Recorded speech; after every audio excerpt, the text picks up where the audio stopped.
Un saludo muy especial, amados hermanos. Les habla Sergio Ruiz, pastor de la Iglesia Bautista Reformada La Gracia de Dios en Medellín, una iglesia hermana de ustedes.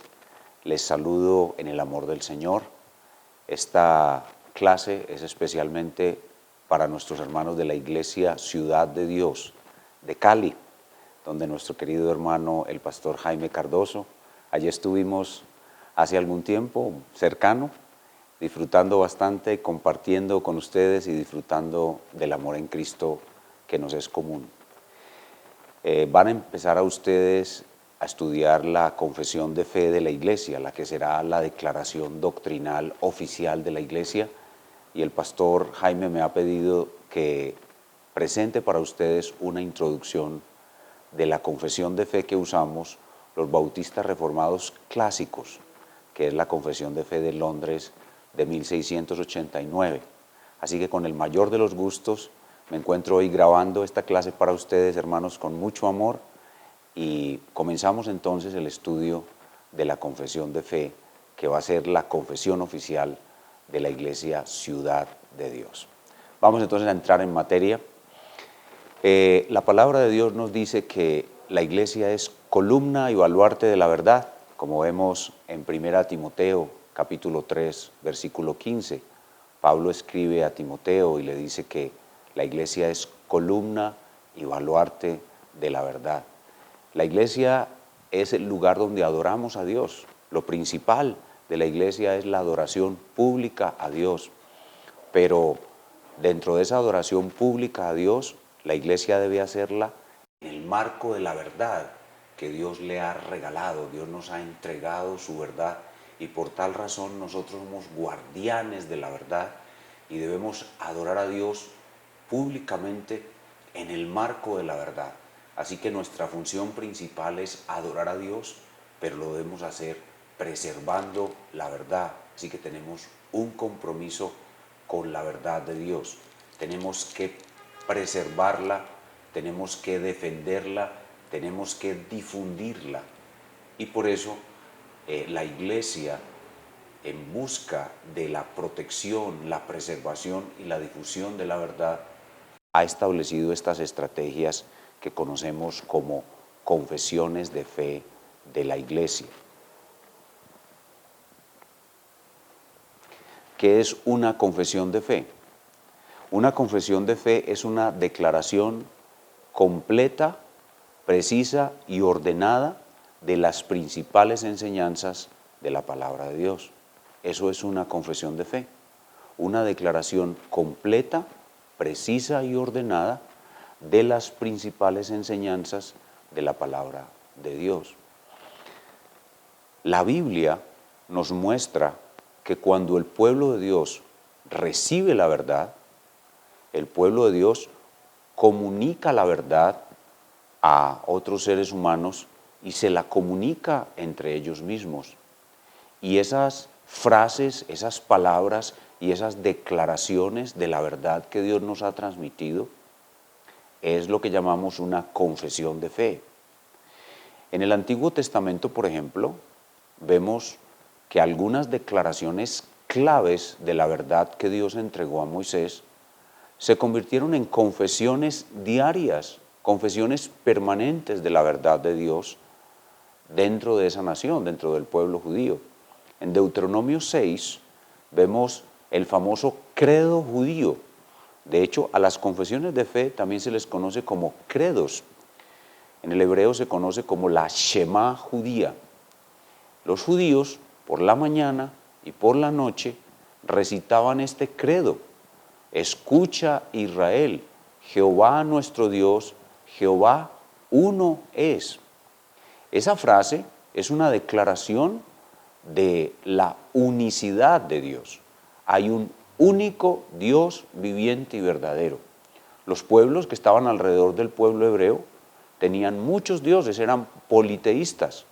Así que esta declaración de fe, esta confesión de fe, decía la verdad, decía que no hay muchos dioses, sino que hay un solo Dios. Y esta declaración quedó en las Sagradas Escrituras, llegó a ser parte de las Sagradas Escrituras, pero era una confesión de fe oral que los hebreos hacían todos los días, mañana y noche recitaban delante de sus hijos la Shema judía. Así que una vez recibimos la verdad se convierte en declaraciones, la verdad se convierte en confesiones. Igual sucede en el Nuevo Testamento. En el Nuevo Testamento, en la epístola a los Romanos, el apóstol Pablo nos dice que si confesares con tu boca que Jesús es el Señor y creyeres en tu corazón que Dios le levantó de los muertos, serás salvo. Romanos capítulo 10. Pues bien, en el primer siglo, los romanos, el emperador, el imperio romano, estaba obligando a los creyentes a confesar, a declarar que el César es Dios y a rendirle sacrificios al César. Bueno, los creyentes fieles que preferían dar sus vidas antes que confesar que el César es el Señor, pues ellos también tenían una confesión de fe verbal, oral. Decían, Jesús es el Señor. No César es el Señor, no el emperador es el Señor, sino Jesús es el Señor. Y por eso Pablo dice que si confesares con tu boca, confesar con la boca es declarar, confesar con la boca es tener una confesión de fe, que Jesús es el Señor, el Kyrios. El Kyrios no es el César, el Kyrios es Jesús. Esa confesión de fe llevó a la muerte a muchos.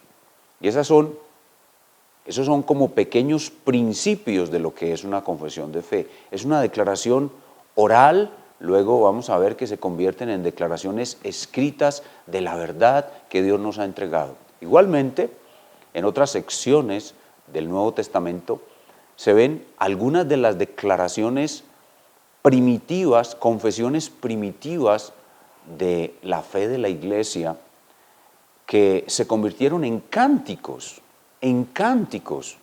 probablemente en la epístola a los Filipenses, cuando el apóstol Pablo habla de que el Señor se despojó, siendo igual a Dios, no tuvo en cuenta el ser igual a Dios como cosa que aferrarse, sino que se despojó a sí mismo, haciéndose obediente hasta la muerte y muerte de cruz. Muy probablemente ese era un cántico que ellos cantaban y una confesión de fe oral y pública de su fe.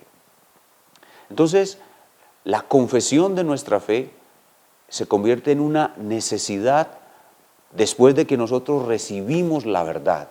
Después de que recibimos la verdad, tenemos que confesar al mundo la verdad y podemos hacerlo de manera oral o también por escrito.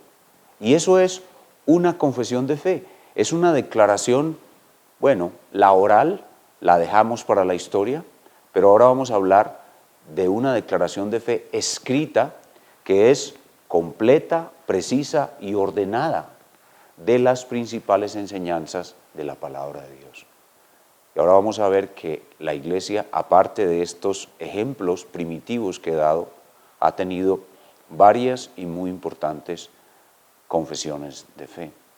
Para darles un ejemplo de la importancia que tiene tener una confesión de fe, y es mejor tenerla por escrito que simplemente a través de tradiciones orales. Para darles un ejemplo de la importancia de esa confesión de fe por escrito, traten de responder la siguiente pregunta. Voy a hacerles una pregunta y ustedes traten de responderla antes de que yo dé la respuesta. La pregunta es la siguiente: ¿cuál de estas dos opciones es la correcta? Escuchen. Opción A: hay un solo Dios que subsiste en tres personas. Esa es la opción A. Opción B: hay un solo Dios que se manifiesta en tres personas. Esa es la opción B. Repito, opción A: hay un solo Dios que subsiste en tres personas. Opción B: hay un solo Dios que se manifiesta en tres personas. Las dos declaraciones solo se diferencian en una palabra. En la opción A decimos que Dios subsiste en tres personas, y en la opción B decimos que Dios se manifiesta en 3 personas. Pregunta, ¿cuál es la respuesta correcta? Piénsalo por un momento. Ahora da tu respuesta. Si tu respuesta es la opción B, que hay un solo Dios que se manifiesta en 3 personas, estás incurriendo en una terrible herejía que se conoce con el nombre de sabelianismo o unitarismo. La respuesta correcta, la opción única, correcta y verdadera, la que viene del cielo, es la opción A. Hay un solo Dios que subsiste en 3 personas. Noten cómo una sola palabra diferencia la doctrina de la Trinidad del unitarismo, que es una herejía. Y eso les muestra que es una confesión de fe y nos introduce en la necesidad que tenemos de tener una confesión de fe. Esa es la segunda pregunta que vamos a responder. ¿Debemos tener una confesión de fe? Espero que por lo que ya he dicho, vuestra respuesta sea una franca y categórica afirmación. Sí, debemos tener una confesión de fe, una declaración escrita que sea completa, precisa y ordenada de todas las verdades fundamentales que enseña la Biblia. Espero haberlos persuadido de esto y que entiendan por qué ahora la Iglesia Bautista Reformada, Ciudad de Dios, necesita una confesión de fe y por qué hemos comenzado este estudio de una confesión de fe para que sea adoptada como la confesión de fe oficial de la Iglesia. Cuando nos introducimos en este tema, siempre encontramos oposición. Algunos van a decir, pero ¿no es suficiente con la Biblia? ¿No es la Biblia nuestra confesión de fe? La verdad es que hay muchos que dicen creer en la Biblia y enseñan terribles herejías, empezando por los mismos unitarios que acabo de mencionar, siguiendo por los falsos testigos de Jehová. Ellos dicen creer la Biblia y enseñan una de las cosas más horribles que hay sobre la paz de la tierra, anticristianas, que es decir que Jesús no es Dios. Entonces, muchos dicen creer en la Biblia, pero no enseñan lo que la Biblia enseña. Necesitamos diferenciarnos de ellos. Otros se niegan a tener confesiones de fe por otras razones, pero normalmente son muy superficiales en su fe. La gran mayoría de las iglesias que se niegan o que no tienen una confesión de fe son muy superficiales en su fe. Entonces, este es el segundo elemento. Sí debemos tener una confesión de fe. ¿Por qué? Porque la verdad debe ser atesorada, la verdad debe ser valorada, debe ser identificada, debe ser defendida, debe ser propagada. La verdad es como un tesoro y nosotros guardamos ese tesoro en un baúl para protegerlo. Bueno, ese tesoro, ese baúl es nuestra confesión de fe. Nuestra confesión de fe es el baúl, el tesoro es la verdad que Dios nos ha dado y el baúl donde lo guardamos, donde lo protegemos, lo atesoramos, lo difundimos, es la confesión de fe. Una confesión de fe que sea bíblica, una confesión de fe que realmente proteja ese tesoro y que permita que sea conocido por otros fácilmente. Entonces, atesoramos la verdad en una confesión de fe. ¿Qué beneficios nos trae una confesión de fe? Bueno, ya he mencionado algunos. La defensa de la verdad. Con la confesión de fe le podemos decir a otras personas, miren, esto es lo que nosotros creemos y así defendemos la verdad. La unidad en la iglesia. No podemos tener unidad en la iglesia si todos no creemos lo mismo. Así pues, para hacernos miembros de la iglesia, todos debemos creer lo mismo, tener una confesión de fe. No hay unidad si no hay una misma doctrina para todos y la confesión de fe unifica las mentes para que pueda existir esa unidad doctrinaria. Otra ventaja es la evaluación de las enseñanzas de los ministros de la iglesia. Vamos a tener maestros parados en el púlpito de nuestra iglesia y siempre vamos a tener que evaluar lo que ellos dicen. ¿Cómo lo vamos a evaluar? A la luz de la Biblia, pero tenemos ya la confesión de fe como un punto en el que ya estamos de acuerdo, así que si algún maestro llega al púlpito de nuestra iglesia y enseña algo que está fuera de nuestra confesión de fe, nosotros vamos a reclamar a ese maestro porque nos está llevando fuera de nuestra confesión de fe, que es la que hemos dicho está de acuerdo con la Biblia. Otra ventaja de tener una confesión de fe es que tenemos continuidad histórica. Hermanos, nosotros no vamos a ser los primeros en tener una confesión de fe. Las confesiones de fe las ha usado el pueblo de Dios en todas las épocas de su historia. Y al tener nosotros una confesión de fe que tiene mucha similitud con esas confesiones de fe antiguas, estamos entroncando nuestra iglesia, la estamos uniendo a todo ese grupo de fieles guerreros del pasado que defendieron la verdad como la estamos defendiendo nosotros. Así que una confesión de fe que viene ya de siglos atrás nos conecta con el glorioso pasado de nuestra iglesia y nos da un sentido de continuidad histórica. Nosotros somos la iglesia de Jesucristo que a través de 21 siglos ha defendido la verdad que Dios dio a su pueblo. ¿Cuál verdad? Esta verdad, la verdad que está en la Escritura y que nosotros hemos definido y defendido a través de esta confesión de fe. De igual manera debemos considerar cuáles serían los peligros de no tener una confesión de fe. El no tener una confesión de fe nos hace vulnerables al error. Usando una comparación contemporánea del área de la salud, no tener una confesión de fe es como tener el SIDA. Ustedes saben que el SIDA es un virus que destruye las defensas del cuerpo humano y por tal razón infecciones que normalmente no prosperan en el cuerpo humano se vuelven mortales en un cuerpo que tiene SIDA, porque las defensas han sido abatidas por el virus. Bueno, cuando no se tiene una confesión de fe, no se tiene defensas espirituales y las herejías pueden penetrar muy fácilmente. La confesión de fe le da un muro protector a la iglesia para siempre mantenerse en su verdad. Recuerden lo que dijimos al principio, la iglesia es columna y baluarte de la verdad. Muy bien, entonces, ¿cuál es la confesión de fe que ha escogido la iglesia Ciudad de Dios en Santiago de Cali?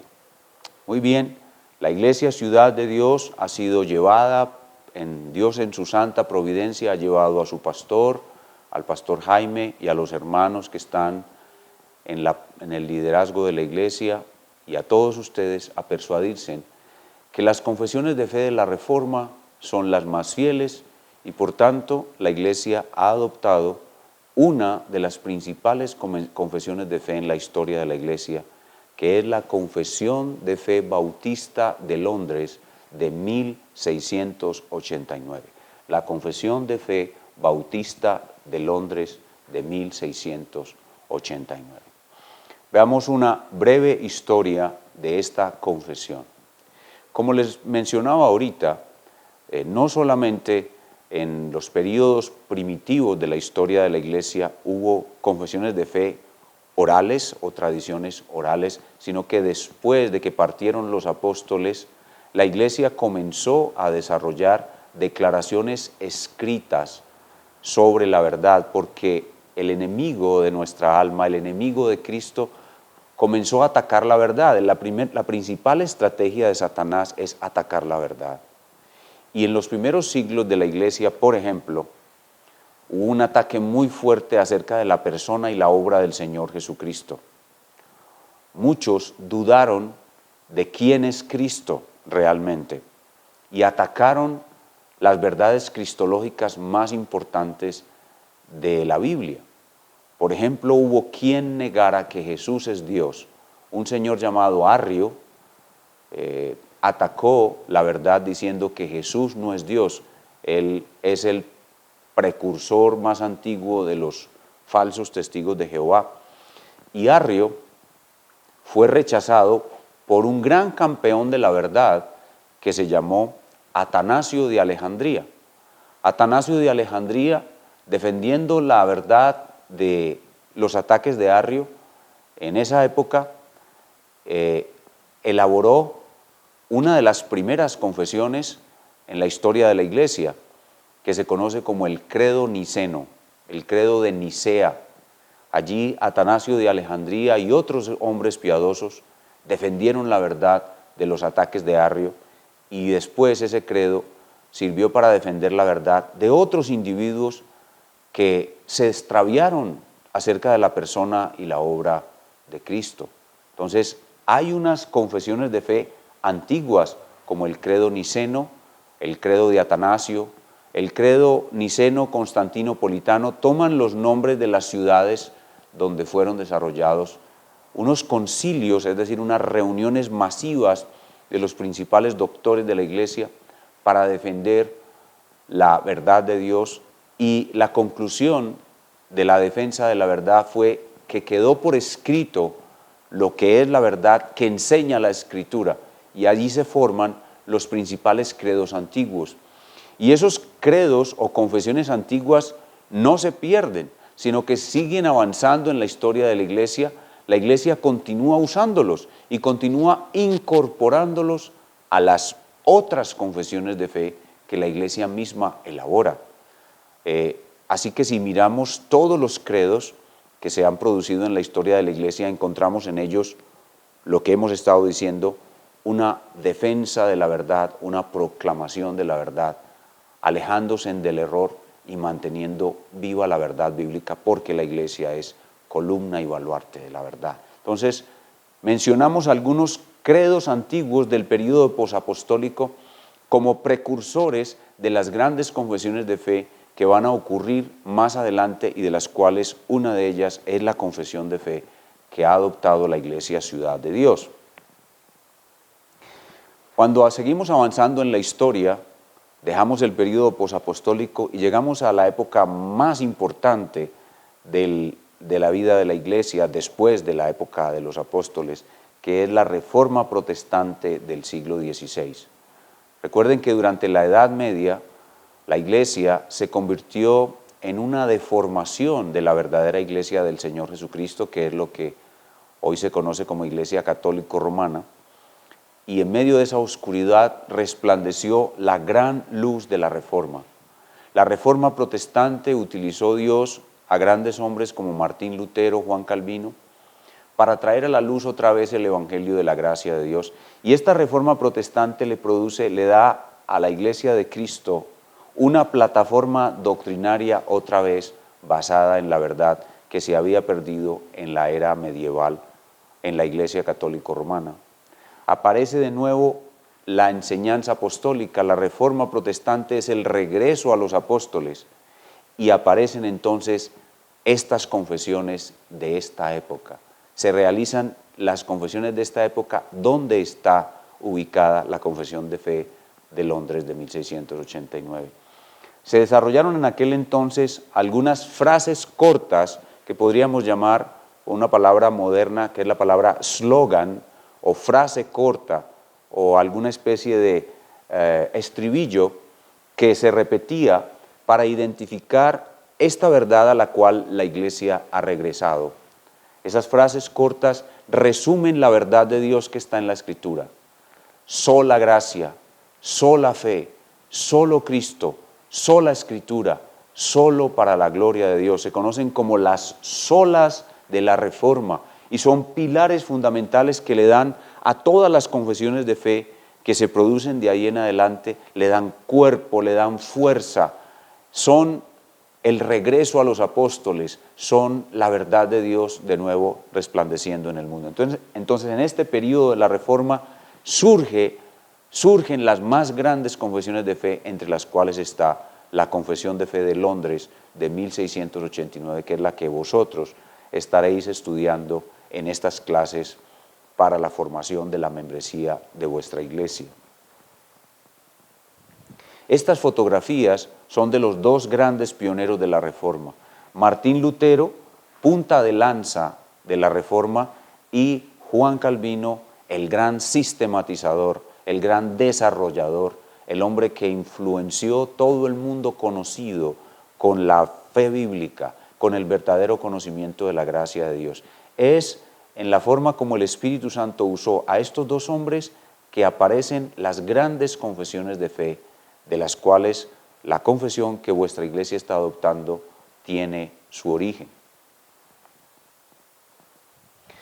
En esa misma época, después de la Reforma Protestante en el siglo XVI, pasamos al siglo XVII, la Reforma llega al país de Inglaterra y la Reforma Protestante del siglo XVII en Inglaterra produce unos grupos de cristianos muy notables, quienes son los que elaboran las principales confesiones de fe que la Iglesia tiene hoy. Ya hablamos de las confesiones antiguas, del credo niceno, el credo de Atanasio, otros credos, pero al llegar a la Reforma, todo ese caudal de conocimiento, más el caudal de conocimiento que trae Dios por medio de Lutero, Calvino y otros, se condensa y forma estos tres grupos destacadísimos de hombres muy dotados por Dios, muy inteligentes, que no solamente conocían la verdad, sino que la vivían profundamente. Estos hermanos se conocen con el nombre de puritanos, los puritanos. Su deseo por la pureza, su deseo por la santidad, su deseo por tener un culto de adoración no contaminado con cosas que Dios no haya ordenado, les ganó ese epíteto, les ganó ese adjetivo de puritanos. Hoy en día la palabra puritano es despectiva, es peyorativa. Hoy en día un puritano es un santurrón hipócrita, pero en el siglo XVII, en la Inglaterra del siglo XVII, la palabra puritano era una palabra de muy altísima dignidad y era un elogio porque representaba a un grupo de cristianos muy valientes que no se conformaban con la religión institucionalizada de la época, sino que querían adorar a Dios con todo su corazón, con toda su alma, con toda su mente y adorarlo de una manera pura.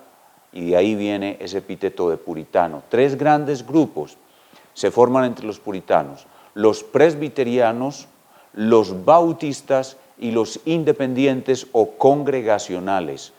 Y esos tres grupos tenían un grandísimo acuerdo en lo que es la verdadera fe e hicieron sus respectivas confesiones de fe, y cuando miramos esas respectivas confesiones de fe de cada uno de estos grupos, hay un grandísimo acuerdo en las verdades que enseña la palabra de Dios, un acuerdo que supera el 90% del contenido de lo que enseña la Biblia. Estos tres grupos tenían ese grandísimo acuerdo y hacen sus confesiones de fe. Esas tres son las tres grandes confesiones de fe de la historia de la Iglesia. La confesión de los presbiterianos es la confesión de Westminster, la confesión de los congregacionales es la confesión de Savoy y la confesión de los bautistas es la confesión de Londres. Los bautistas tuvieron dos confesiones, una primera confesión de Londres y una segunda confesión de Londres. La segunda fue la más desarrollada y la que pasó a la historia y la que continuaron usando por tradición todas las iglesias bautistas reformadas que tienen su origen entre los puritanos. Entonces, ahí está una breve historia de esa confesión de fe que ahora la Iglesia Ciudad de Dios de Santiago de Cali va a comenzar a estudiar. Los creyentes de Inglaterra del siglo XVII que formaron una iglesia muy destacada que se llamaban bautistas. El nombre de bautistas viene porque estos hermanos no estaban de acuerdo con los otros grupos que bautizaban a sus niños pequeños. El bautismo de infantes era una de las diferencias que tenían estos grupos y dentro de ellos había unos que decían que la Biblia no enseñaba el bautismo de niños pequeños y por eso se les llamó bautistas. Hay que diferenciarlos de otro grupo que se llamó los anabautistas, que tenían cierta desviación, cierto misticismo y cierto ultrarradicalismo no sano. Los bautistas no eran anabautistas, aunque los anabautistas tenían razón en algunas cosas, en otras diferían con los bautistas. No es lo mismo bautista que anabautista. Pero en esos grupos bautistas de la Inglaterra del siglo XVII nace el deseo de conocer bien la verdad, de condensar la verdad en un escrito, de defender esa verdad y de proclamar a esa verdad al mundo de su época y a generaciones posteriores. Y esos grupos de hermanos se conocen como los bautistas. Una primera confesión de Londres, estas confesiones se realizan por allá en 1640, 1647, por esa zona, por ese rango de tiempo se realizan esas confesiones.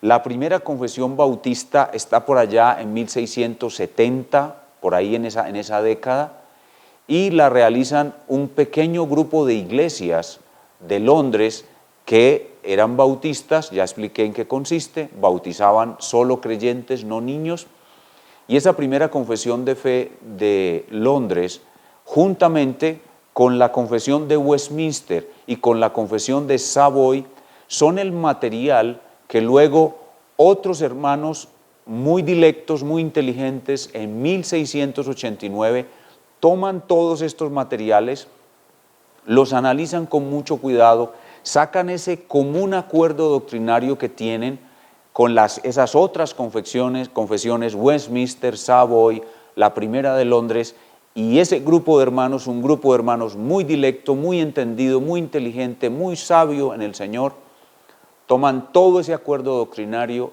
y elaboran la Confesión de Fe de Londres de 1689, que es más que todo una recopilación de ese gran acuerdo que había en el siglo XVII, en la Inglaterra puritana del siglo XVII, y añaden tan solo unos pocos párrafos nuevos a todo ese material que ya se conocía, de tal suerte que en la Confesión de Fe de Londres de 1689 se encuentra el gran tesoro que hay en la Confesión de Fe de Westminster, que es una confesión magnífica que fue realizada por los mejores doctores de la iglesia de esa época, lo mismo el tesoro de la Confesión de Savoy, que habían hombres muy destacados allí entre los congregacionalistas, hombres muy doctos, como algunos muy famosos como John Owen, Thomas Goodwin y otros grandes teólogos, doctores de la época. Así que toda esa sabiduría, todo ese tesoro de la Confesión de Westminster, de la Confesión de Savoy, de la primera Confesión de Londres,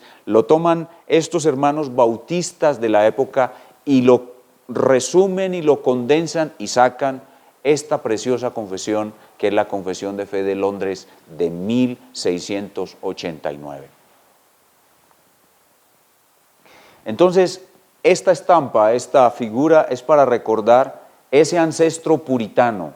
Esa palabra de aquí en adelante va a ser importante en el resto de sus vidas, hermanos. Muchos de ustedes sé que están llegando apenas a la fe reformada, apenas están entendiendo estas cosas y no tenían un contacto con esta palabra en su sentido histórico adecuado. La palabra puritano de aquí en adelante va a ser importante para usted. Aquí está otra imagen de los puritanos. Algunos de ellos fueron los que viajaron de Inglaterra a Norteamérica queriendo adorar a Dios con una limpia conciencia, y ellos fueron los precursores de Norteamérica, de lo que es hoy los Estados Unidos. Un grupo pequeño de unos 70 hombres con sus familias viajaron desde Inglaterra huyendo de la persecución. Estos hermanos escribieron esta confesión en medio de grandes persecuciones porque la monarquía a veces los perseguía, a veces los favorecía, y había en esa época en Inglaterra una lucha entre el rey y el parlamento y unos conflictos políticos terribles. Así que ellos, huyendo de la persecución y de ese conflicto, llegaron a Norteamérica y fundaron lo que es hoy Norteamérica en un barco muy famoso que se llama el Mayflower. Viajaron hasta Norteamérica y allí fundaron lo que hoy es Norteamérica. Estos hombres, los puritanos, y bueno, de ahí se ve la diferencia tan grande que hay entre Norteamérica, que fue fundada por puritanos, y Suramérica, que fue fundada por católicos romanos. Entonces, ellos viajaron en el Mayflower hacia América y fundaron este país sobre bases puritanas, sobre bases bíblicas, por decirlo así. Y eran hombres que querían vivir para Dios con todo su corazón. y bueno, nosotros también lo somos, solo que estamos en el siglo XXI. Así que este nombre puritanos no lo vamos ahora a ignorar y va a ser importante para nuestras vidas. Algunos puritanos famosos dentro de los bautistas, este es un retrato, no está muy claro el retrato, del gran escritor bautista reformado, el gran puritano John Bunyan. John Bunyan fue encarcelado por no conformarse, por ser un no conformista de la religión establecida de su época. Fue encarcelado unos 12 años en una prisión en Inglaterra y ahí escribió uno de los libros más famosos, el segundo libro más famoso y un bastión de la literatura inglesa, El progreso del peregrino. Lo escribió John Bunyan, un bautista reformado, un puritano.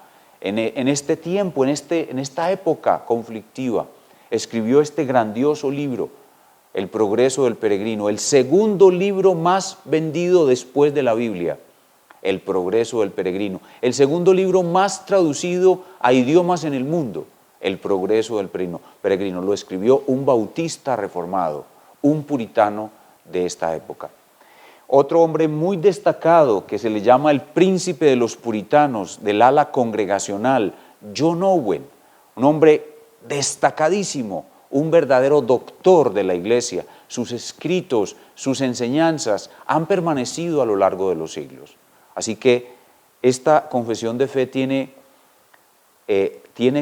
las enseñanzas y el análisis bíblico de las mentes más brillantes, probablemente de la historia de la humanidad, después del apóstol Pablo. Obviamente la mente más brillante es la de nuestro Señor Jesucristo, pero luego del Señor Jesucristo está el apóstol Pablo, luego del apóstol Pablo está San Agustín, y San Agustín, no mencioné ahora a San Agustín, pero él está involucrado en la época posapostólica, en la defensa de la verdad, de la doctrina de la salvación. Y después de San Agustín viene Juan Calvino. Juan Calvino, sin duda, una de las mentes más brillantes, y todos estos puritanos aprendieron con Juan Calvino. Ellos estudiaban allá en la Universidad de Ginebra, donde Juan Calvino los preparaba para ir a fundar iglesias a Inglaterra. Todos estos puritanos aprendieron con Juan Calvino, y aquí está este hombre, John Owen, un gran puritano. Así que estas confesiones de fe tienen los mejores dones, las mejores mentes del análisis bíblico para verificar esas doctrinas y explicarlas y condensarlas de manera completa, precisa y ordenada. El gran John Owen.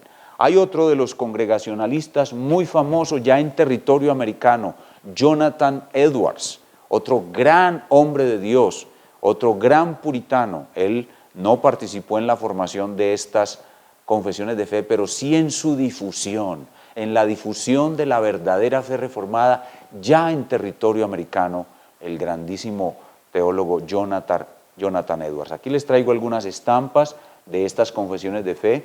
Esta es una imagen de la confesión de fe de Westminster. Son algunos nombres difíciles de pronunciar para nosotros de habla hispana. Westminster es el nombre de una capilla, de una abadía, de un castillo, donde se realizó esta gran reunión durante 4 años para escribir esta grandísima confesión de fe, que es base fundamental de la confesión de fe de Londres. Esta es una estampa de la confesión de fe bautista de 1689, precisamente la que vamos a comenzar a estudiar. Aquí una más de la misma. Esta es una foto de la página de una impresión original que se conserva. Miren, la primera confesión de Londres fue escrita en 1677 y con base en esta, más la de Savoy, más la de Westminster, se escribe la Confesión de Fe de Londres de 1689, que fue firmada por más de 200 hermanos y muchas iglesias que estaban en Londres en ese momento defendiendo la fe bíblica y la posición bautista de no bautizar los niños pequeños, sino a creyentes que ya han profesado la fe. Esta es una imagen de la portada original de la declaración de fe de los congregacionales, de las iglesias congregacionales en Inglaterra, la cual también aportó muchísimo a la Confesión de Fe de Londres de 1689. la Confesión de Fe de Savoy, Luego, ya en el siglo XVIII, otro gran hombre en la historia de la Iglesia adopta la Confesión de Fe de Londres de 1689, la Confesión de Fe de los Bautistas. Nos referimos al gran Charles Spurgeon. Carlos Spurgeon, el llamado príncipe de los predicadores.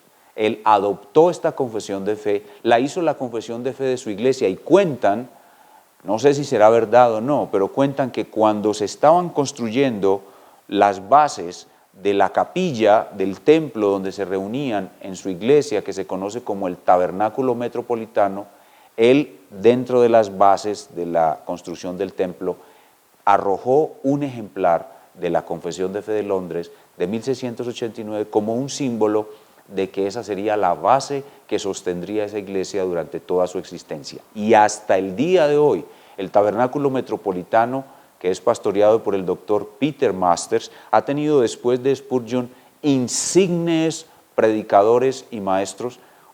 Hasta el día de hoy, el Tabernáculo Metropolitano, ahí vemos una figura del edificio también, el Tabernáculo Metropolitano en Londres todavía sigue la Confesión de Fe Bautista de Londres de 1689.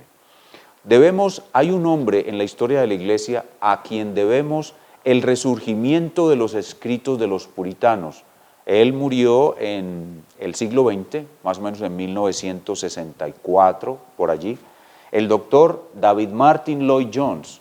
David Martyn Lloyd-Jones es un anglicano, es decir, hay otro grupo, dentro de esos puritanos también había un grupo que se llamaban los anglicanos. Los anglicanos tenían dos corrientes, uno que era verdaderamente puritano y otro que era como la Iglesia Católica. El grupo de los anglicanos también era muy bueno y tienen una confesión de fe muy buena que se llama Los 39 Artículos. El doctor Martyn Lloyd-Jones pertenece a ese grupo y también tiene su ancestro puritano, y gracias a él le debemos que nosotros en la iglesia del siglo XX hayamos retomado los escritos de los puritanos, hayan vuelto a vivir las confesiones de fe, hayan vuelto a vivir las iglesias históricas y hoy se conozca mucho mejor la verdad, gracias a este hombre, David Martyn Lloyd-Jones. El doctor Lloyd-Jones retomó todos esos escritos, los guardó, los preservó, los difundió, e incluso ahora hay una editorial que se conoce como Estandarte de la Verdad, y ellos durante la segunda mitad del siglo XX fueron los principales difusores de la literatura puritana y que llevaron esta enseñanza maravillosa a muchas iglesias. Hoy nosotros, personalmente, quien les habla es bautista reformado gracias a estos escritos. Estos escritos llegaron a mis manos y yo pude leerlos y pude confrontar la enseñanza bíblica que había recibido y lo que yo había aprendido con esta enseñanza antigua que, si ustedes siguen el recorrido, se encadena, se entronca con la enseñanza de los apóstoles, y estos escritos me llevaron a conocer la fe reformada, me llevaron a renovar mi fe cristiana, me llevaron a conocer mucho más la verdad y a hacerme defenderla utilizando esta historia, esta tradición, este legado confesional e histórico que se conserva hoy en estos escritos de los puritanos. Y esta es una editorial magnífica en cuanto a la difusión de la fe verdadera, de la fe bíblica. Finalmente, para terminar por el día de hoy, una descripción rápida de qué es lo que nos vamos a encontrar a partir de ahora en la clase de confesión de fe de la Iglesia Bautista Reformada Ciudad de Dios. ¿Qué es lo que van a estar enseñando vuestros maestros? La Confesión de Fe de Londres de 1689 trae los principales temas que la Biblia misma trae, y estudiarlos en ese orden va a traer mucho beneficio a vuestras vidas. El tema primero de la Confesión de Fe es lo que la Biblia enseña de sí misma. Vamos a ver en el capítulo 1 de la Confesión lo que la Biblia enseña de sí misma. Luego vamos a ver lo que la Biblia enseña acerca de Dios, lo que se conoce como teología propia, el Espíritu de Dios, los atributos de Dios.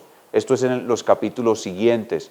Luego vamos a ver lo que la Biblia enseña acerca del hombre, lo que se conoce como antropología bíblica. Luego vamos a ver en el capítulo 8 lo que la Biblia enseña acerca de Cristo. Estos primeros 8 capítulos son los fundamentos esenciales, las principales doctrinas de la Biblia. Y luego a partir del capítulo 8 tenemos la doctrina de salvación. Tenemos un grueso paquete de enseñanzas de doctrina de salvación maravillosas a partir del capítulo 9 y hasta el capítulo 21. Muy detallada, la confesión de fe es muy detallada sobre la doctrina de la salvación.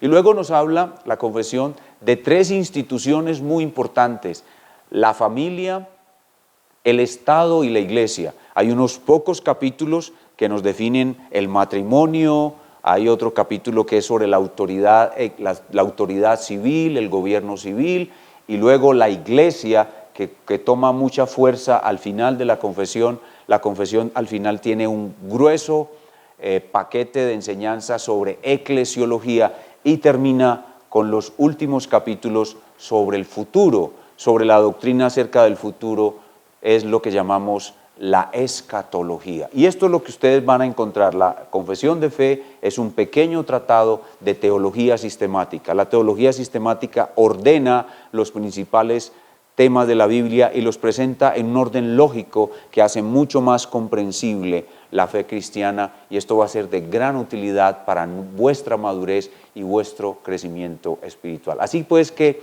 arriba nuestros corazones, llenémonos de expectación y de deseo de venir a la clase de confesión de fe de nuestra iglesia todos los domingos hasta que completemos el estudio de estos 32 magníficos capítulos, y podremos entonces entender mucho mejor a Dios, entender mucho mejor a Cristo, entender mucho mejor nuestra fe, estar mucho más preparados para defenderla del error, y eso todo lo recibiremos por la buena enseñanza basada en esta confesión de fe, que nos conecta con la historia de toda la iglesia, que nos conecta con el Espíritu Santo obrando en su iglesia. Aquí tenemos un documento que nos define como bautistas reformados clásicos. Nosotros somos los bautistas reformados clásicos porque defendemos la fe bautista reformada clásica que está en la Confesión de Londres de 1689.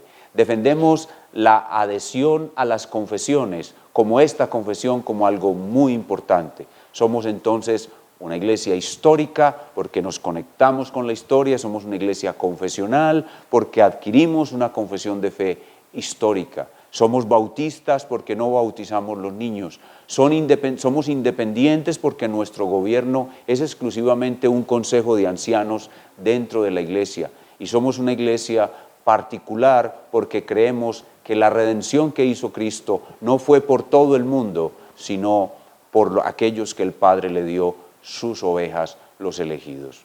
Ya podrán profundizar un poco más sobre esto en el desarrollo de las clases. Ahora solo me queda invitarlos a que se esfuercen por completar el estudio de la confesión de fe, de la cual hoy he tenido el privilegio de darles esta pequeña introducción.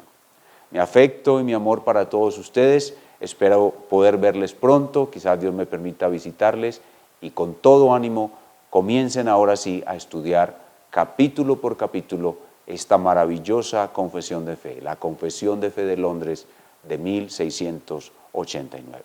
Los dejo por el día de hoy y espero verlos en otra ocasión. Un abrazo grande y que Dios les bendiga.